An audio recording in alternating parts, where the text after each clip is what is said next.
Уважаеми гости, уважаеми дами и господа, добре дошли на официалното откриване на портала за видеостриминг, осъществен по проект Подобряване организационната устойчивост на Народно читалище Отец Паисий 1893, чрез внедряване на нови технологии и обучение на персонала, финансиран по програма за подкрепа на неправителствените организации в България по финансовия механизъм на Европейското икономическо пространство 2009-2014 година. Скъпи гости, във вековната си история читалищата са съхранили и съхраняват нашата национална културна идентичност. Създадени от общността и призвани да й служат, тези културни организации следват своята мисия неизменно в променящите се и динамични условия на икономически и социален контекст. Днес ние искаме да сбъднем една дългоочаквана среща. Срещата между традицията и иновацията. Срещата между ценностите и културното наследство, които читалищата съхраняват и предават, и технологичните иновации. Знайки, че живеем във време, когато разпространението и употребата на информация са основна социална потребност, ние си даваме сметка за необходимостта от усъвършенстване на медиите, чрез които културните организации общуват и привличат нова публика. В стремежа си да улесним достъпа до информация с обществеността и гостите на града, екипът на читалище Отец Паисий разработи проект за повишаване на неговия организационен капацитет. Благодарение на работата по проекта, днес читалището може да се похвали с обновен и обогатен сайт, за който ще научите повече само след минути. Но истинската иновация е точно тук пред вас. И преди да видите първия видеоматериал, посветен на община Велинград, давам думата на председателя на читалище Отец Паисий, господин Цветан Котев. Уважаеми господин председател на Общински съвет, уважаеми дами и господа, уважаеми гости, искам да ви благодаря за това, че уважихте нашия прекрасен проект. Ние направихме нещо, което смятам, че ще покажем каква е традицията на читалищното и културно дело в Велинград. Ще я съхраним и ще я продължим за бъдещето. Аз смятам, че това е един особено добър проект. Той не е само за нашето читалище. Той е за всички читалища. Тук са колегите от Костандово, Ракитово, Дорково. Заповядайте. Това ще служи на всички и ще знаем къде, какво се случва. Това е прекрасно. Благодаря ви за вниманието.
Надяваме се, че първото видео, посветено на община Велинград, ви е харесало.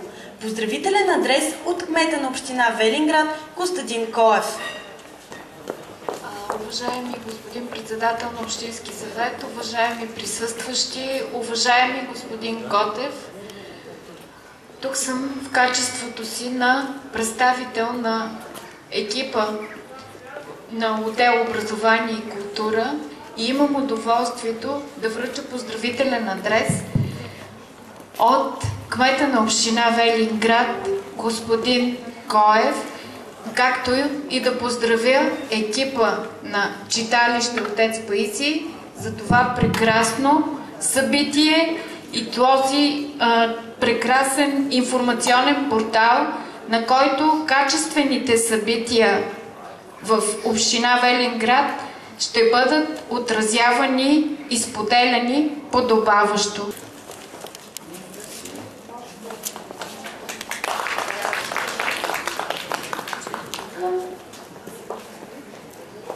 Да благодарим на господин кмета. Аз искам да благодаря лично на менеджера на проекта Силвена Байрякова, на Стойчо Ушев, на секретаря Иван Славейко, въобще на целия наш екип в Народно читалище Отец Паисий 1893 година. Много труд положиха и придобивката просто и с господин председателя споделихме, че е прекрасна. Нали, господин председател? Благодаря.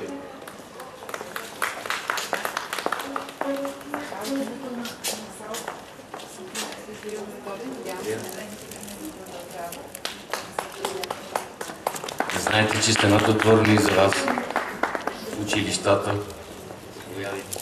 А сега ще ви загаднем новата визия на сайта на читалище Отец Паисий, както и ще ви представим няколко примерни маршрута за културен туризъм. Всичко това под звуците на майсторското изпълнение на Катерина Мирчева.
На видеотаблото ще продължат да текат следващите видеоматериали за дейността на културните организации в общината. Да ги проследим с чаша вино в ръка. Заповядайте да вдигнем тост за бъдещите ни съвместни дейности.